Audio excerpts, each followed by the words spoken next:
नमस्कार दोस्तों, मैं हूँ राग वर्मा और बहुत बहुत स्वागत है आपका हमारे अपने चैनल राग क्लासेस में।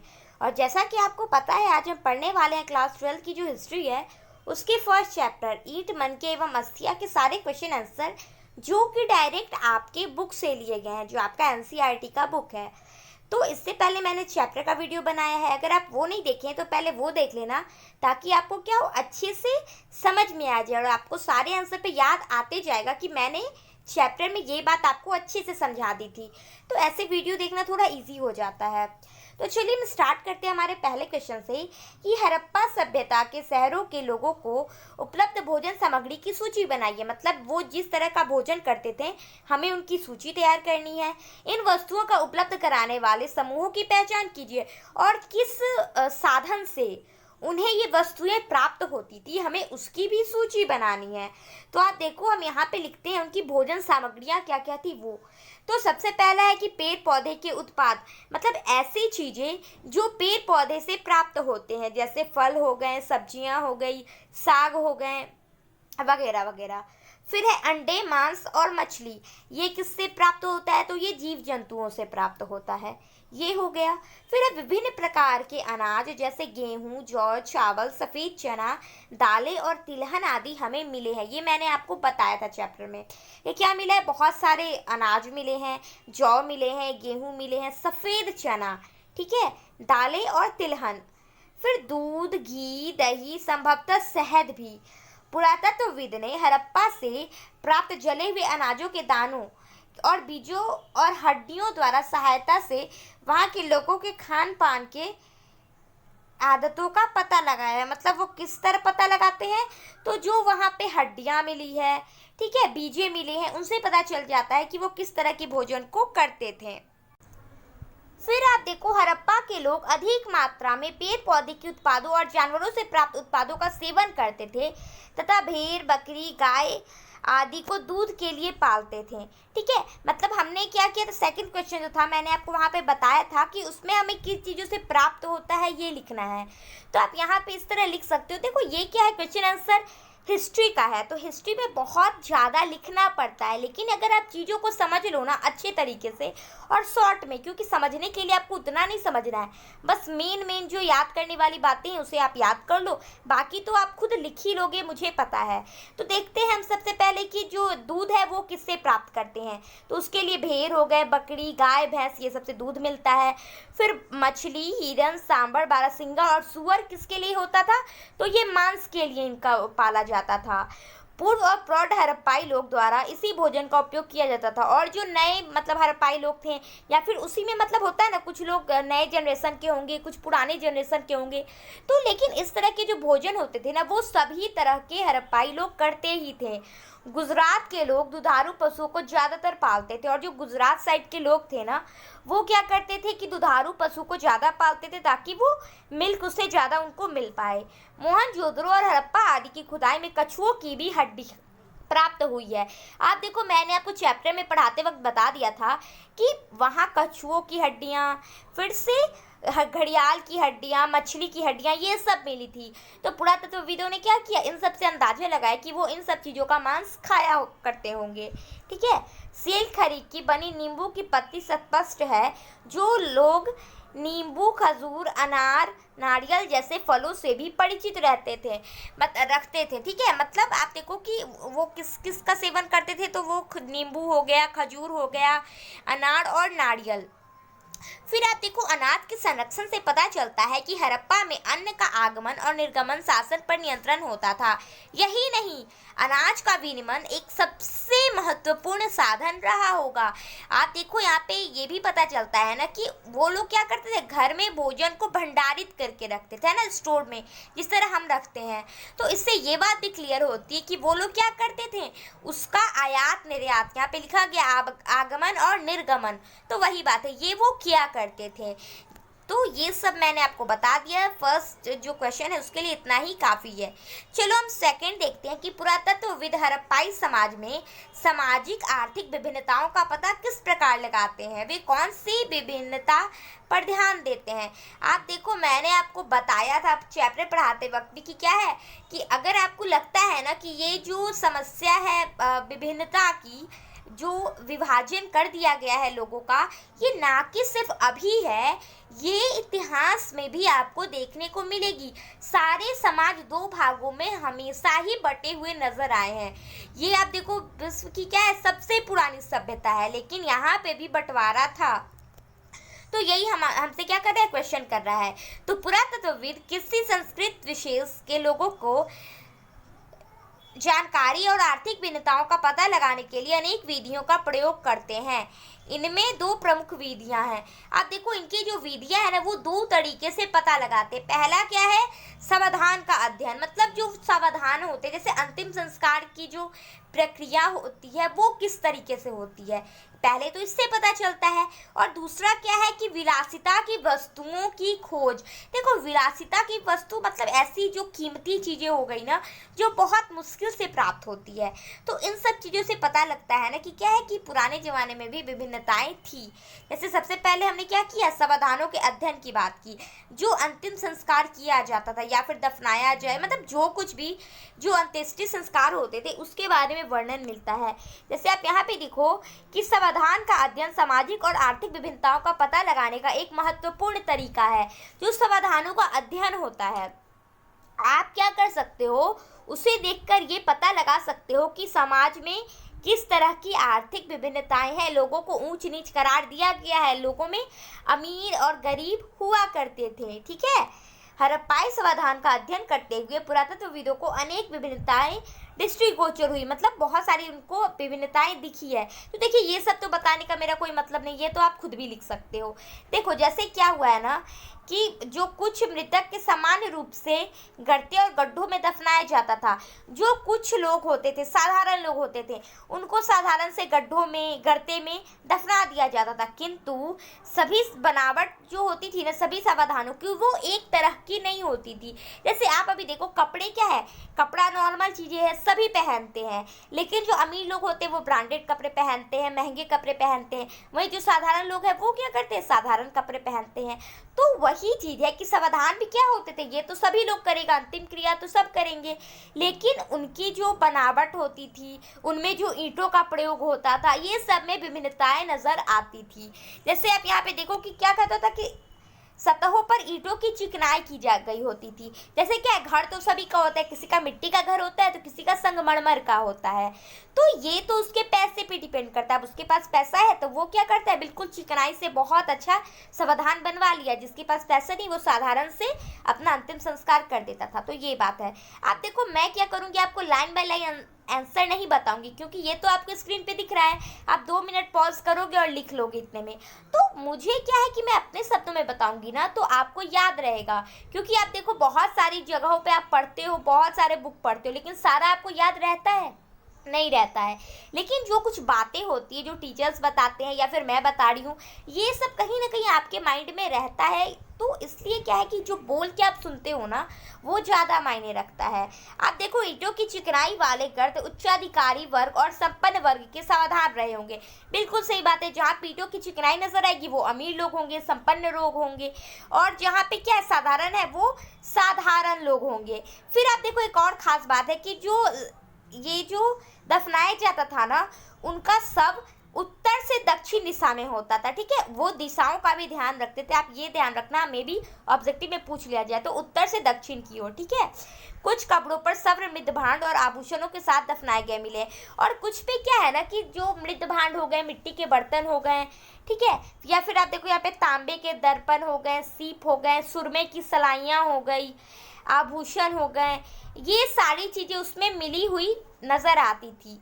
तो ये सबसे क्या पता चलता है कि जिनके पास ज्यादा कीमती चीज होंगी। जैसे आप यहाँ पे देखो कि किसी में क्या होता है कि शंख के 3 छल्लों वाले मनके और सैकड़ों छोटे छोटे मनके बनाए गए थे। एक समाधान मिला था, ठीक है, वो पुरुष की खोपड़ी के पास ये सब सारी चीजें मिली थी।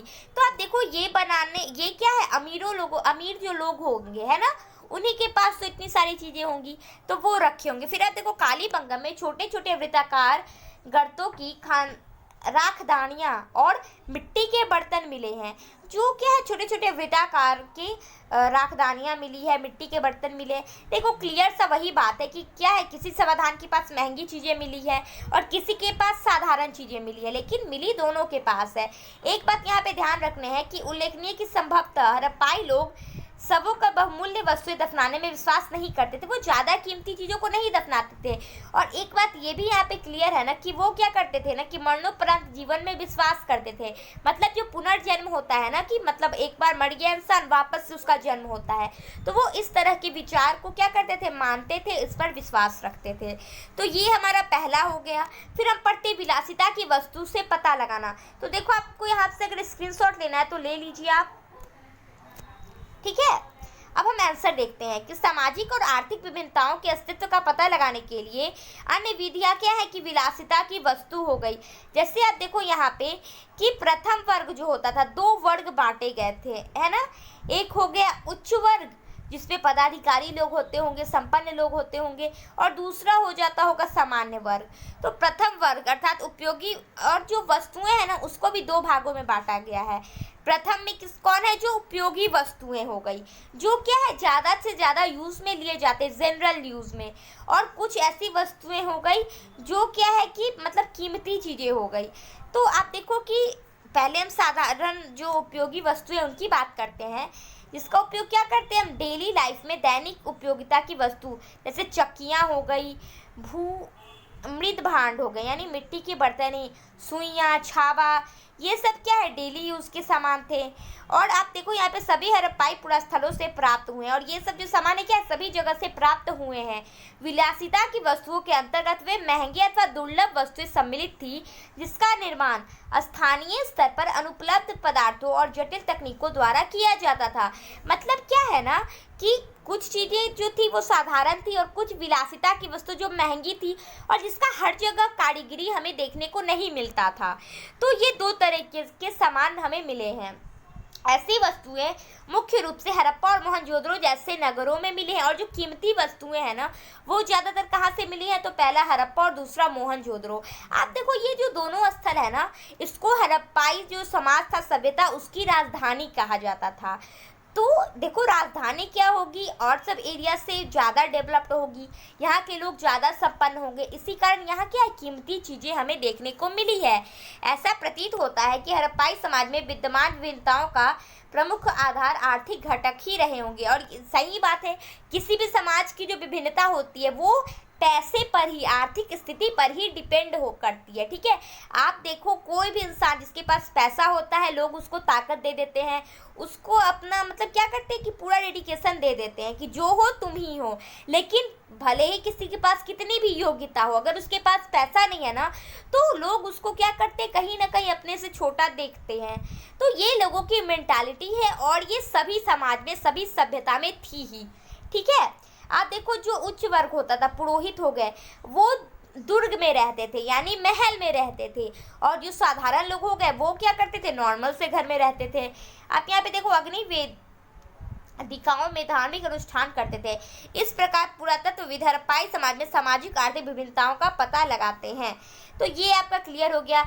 जैसे क्या है कि छोटी वस्तुओं में निवास, खान पान, रहन सहन, समाधानों के प्राप्त होने वाली बहुमूल्य अथवा सामान्य वस्तुओं आदि के विशेष रूप से वो ध्यान देते हैं। कौन, तो पुरातत्वविद जो इतिहास के बारे में पता लगाते हैं। तो ये क्लियर हो गया। आप देखो मैंने फिर से आपको यही मैं बता रही हूँ कि ये जो हिस्ट्री होता है बहुत लंबा होता है इसका आंसर, तो इसलिए अगर आपने हिस्ट्री लिया है ना तो थोड़ा सा टाइम तो आपको देना ही पड़ेगा। आप देखो हम थर्ड क्वेश्चन देखते हैं कि क्या आप इस तथ्य से सहमत हैं कि हड़प्पाई सभ्यता में शहरों की जल निकास प्रणाली नगर योजना की ओर संकेत करती है।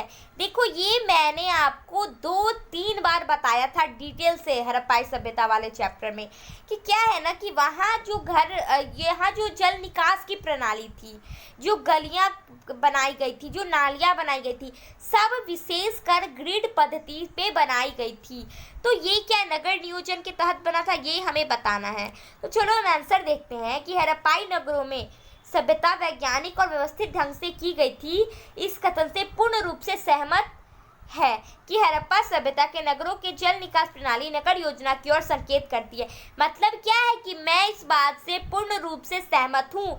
आप यहाँ पे देखो, फिर से रिपीट कर रही हूँ, लेकिन लिखना आपको अपने लैंग्वेज में है कि क्या है, मैं यहाँ से पूर्ण रूप से सहमत हूँ कि पहले की जो हड़प्पा सभ्यता थी ना, वहाँ पे जो नालियाँ बनाई गई थी वो नगर योजना के तहत ही बनाई गई थी। जैसे आप देखो, कुछ हम यहाँ पे संकेत है, जो कुछ यहाँ पे तथ्य दिए गए हैं, इस आधार पे हम कह सकते हैं। जैसे प्रत्येक घर के पक्की ईंटों से बनी छोटी नालियाँ होती थी जो स्नान घर तथा शौचालय से जुड़ी होती थी।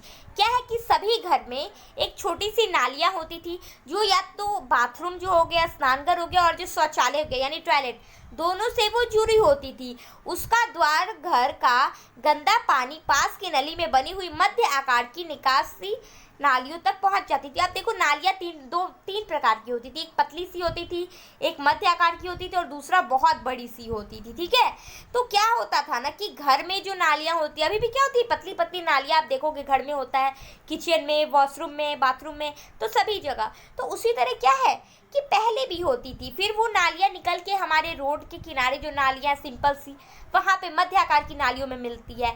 फिर वो जो नालियाँ होती है वो शहर के बाहर बड़े से नाले में जाकर मिल जाती है। तो पहले भी बिल्कुल ऐसा ही था। यहाँ पे देखो, इसका जो आकार की अगर हम बात करें तो सामान्य नालियाँ लगभग 9 इंच चौड़ी और 1 फुट गहरी होती थी। ठीक है, कुछ इससे दुगुनी भी होती थी, लेकिन कुछ का साइज इतना होता था। कौन सी नालियाँ? तो मध्य आकार की, बड़ी आकार की बहुत बड़ी होती थी। आप देखो, नालियों पक्की ईंटों से बनी हुई और ढकी होती थी, और जो नालियाँ होती थी ना वो पक्की ईंटों से बनी होती थी। मतलब मिट्टी से नहीं बना होता था, वो ईंटों से बना होता था। और क्या है, इतना अच्छा सिस्टम था कि उसको थोड़े थोड़े दूर पर ढक दिया जाता था, है ना।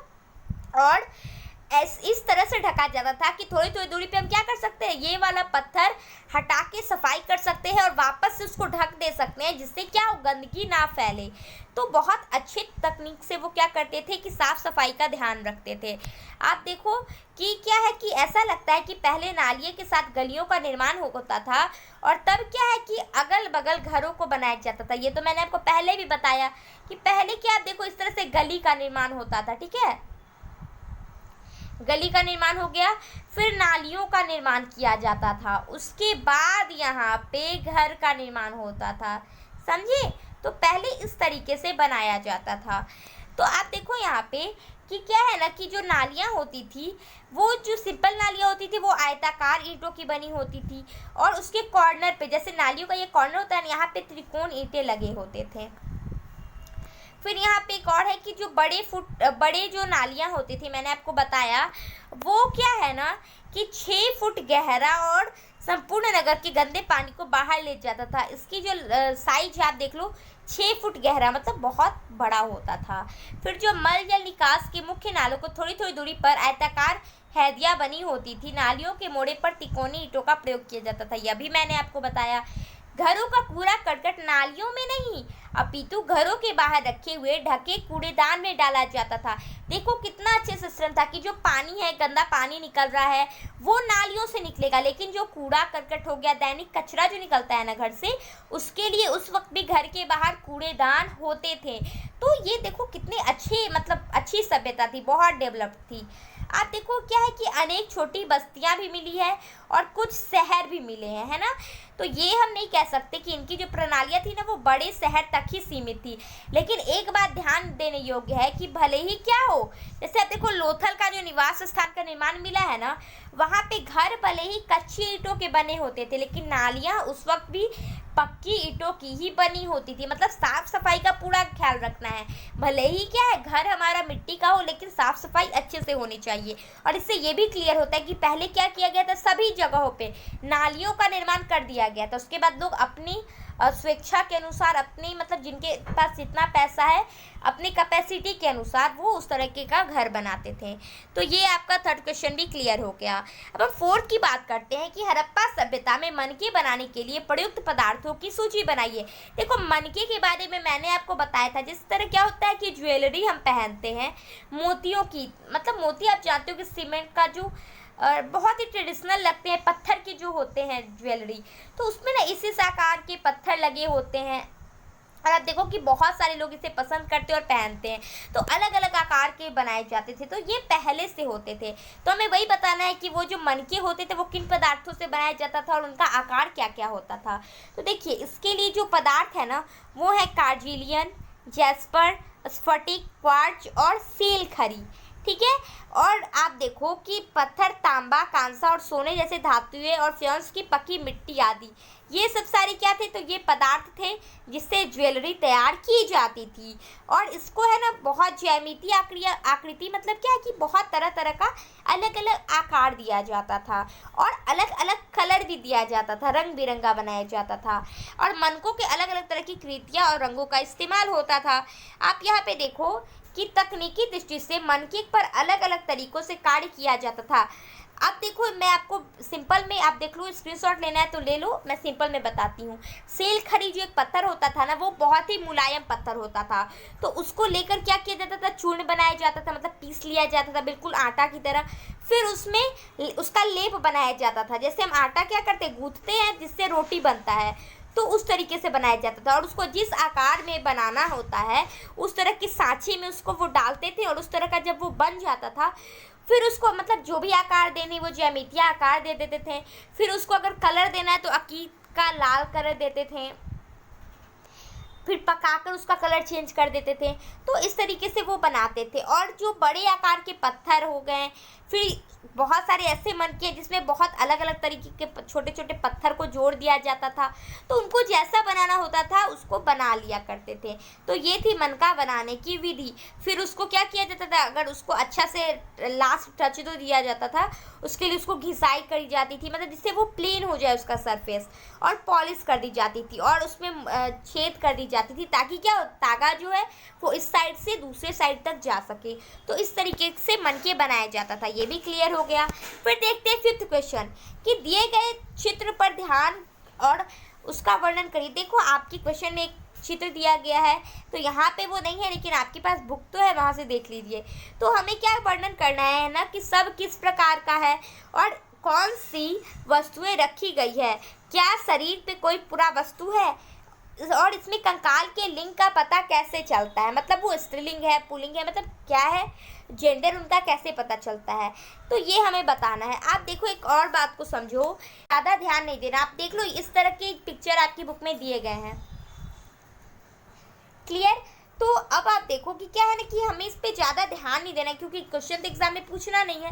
फिर भी थोड़ा सा हम देख लेते हैं कि सबकी दिशा अगर हम देखें तो ये उत्तर दक्षिण दिशा में है। सबके साथ कुछ दैनिक उपयोगी वस्तुएं रखी गई है, जिससे स्पष्ट क्या होता है कि वो मरणोपरांत जीवन में विश्वास रखते थे। फिर है कि सबके पास कुछ बर्तन रखे हुए हैं, इसमें से एक पानी का जग और दूसरे ढके हुए बर्तन में संभवतः खाने की सामग्री रखी गई होगी। फिर है सबों के पास एक छोटी तिपाई दिखाई देती है, उसके ऊपर प्लेट देखकर लगता है कि इसे खाने परोसने के लिए रखा गया होगा। मतलब आप देखो कि किस तरह वो दिया गया है। फिर क्या है ना, कि यह स्पष्ट नहीं है, क्या है कि मृत शरीर का कुछ पूरा वस्तुएं भी दिखाई देती है, यद्यपि यह स्पष्ट नहीं है। लगता है मृत का जो चित्र है ना 1.1 में, एक हड़प्पाई सावधान ईंटें, मनके और अस्थियां, शरीर के कुछ आभूषण पहने होंगे। मृत के शरीर की पूरा वस्तु के लिंग का पता लगाया जा सकता है। उदाहरण के लिए जैसे क्या है, वहाँ पे हाड़ है, कंगन है, भुज बंद है, बाजू बंद है ना, फिर से अंगूठी आदि स्त्री पुरुष दोनों धारण करते थे। किंतु जो चूड़ियाँ हैं, करघड़ी है, बाली है, बूंदे हैं, नथनी है और पौजेब है, इस तरह की वस्तुएं केवल कौन करती थी, तो महिलाएं ही यूज़ करती थी। तो ये क्या है, किससे क्लियर होता है कि ये क्या है, इसका जेंडर फीमेल है। क्लियर। अब हम आगे बढ़ते हैं कि निम्नलिखित में लघु निबंध लिखिए। हमें लघु निबंध लिखना है कम से कम 500 शब्दों में। तो देखो, बहुत भरा जा रहा है आंसर। तो आप देखो, अगर मैं बोल बोल के करूँ ना तो ये बहुत लंबा हो जाएगा वीडियो। तो आप हमें प्लीज़ कमेंट कर दो कि आपको ये यहाँ से क्या है, किस तरीके से चाहिए वीडियो। अगर आप चाहोगे कि मैं पूरा को बोल के करूँ तो मैं बोल के कर दूँगी, नहीं तो ये क्वेश्चन मैं इसी तरह बढ़ा दूँगी। तो आज के वीडियो में इतना ही रहने देते। थैंक यू वीडियो लास्ट तक देखने के लिए। ख्याल रखिएगा। Bye bye.